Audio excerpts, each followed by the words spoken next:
nom est Lionel Birglen, je suis professeur à l'École Polytechnique de Montréal. Et ce soir, je vous présente mon projet de doigts robotiques adaptatifs. Alors en fait, nos doigts sont des doigts mécaniques que l'on vient monter sur les pinces classiques des robots et qui viennent les transformer, ces pinces-là, en des mains fonctionnelles, versatiles. Les pinces classiques des robots ont des mouvements très très simples qui permettent de saisir des objets avec des formes bien définies, mais elles manquent un petit peu de versatilité, de flexibilité. Lorsque vous êtes à l'intérieur de chez vous, dans votre appartement, vous avez des objets qui ont des formes très très différentes l'une avec l'autre. Et des mains de robots qui sont capables de saisir ces objets-là, ça existe, mais c'est horriblement dispendieux. C'est très très cher. Chaque articulation, il y a un moteur. Il y a plein de capteurs à la surface pour détecter si vous avez des contacts, etc. Nos doigts sont excessivement simples. C'est une structure mécanique qui va se déformer d'elle-même au contact avec l'objet et l'envelopper. Et on a en plus une possibilité, c'est que la phalange distale nous permet de pincer des objets de très petite taille. Et on monte ça sur des pinces classiques et donc on transforme des pinces classiques en des mains adaptatives.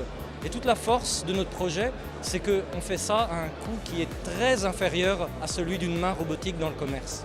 Alors notre marché cible, c'est principalement l'industrie. L'industrie agroalimentaire, l'industrie manufacturière, qui ont des pièces complètement différentes. Plutôt que d'avoir différentes pinces pour chaque objet qu'elles saisissent, elles peuvent avoir une seule pince avec nos doigts et nos doigts vont s'adapter à toute la plage d'objets. Si vous allez dans l'industrie agroalimentaire, vous voulez saisir des pommes de terre, des patates. Toutes les patates ont des formes différentes. Bon, ça vous prend une main qui s'adapte à la forme de toutes les patates. Nos doigts permettent de faire ça. On envisage aussi des applications biomédicales, notamment chirurgicales, pour des endoscopes. À l'intérieur des pinces endoscopiques classiques, vous avez des micro-dents qui créent des traumatismes locaux sur les tissus qu'elles viennent saisir. Ça peut créer des nécroses locales et augmente le temps qui est nécessaire à l'hospitalisation pour s'assurer qu'il n'y a pas de problème.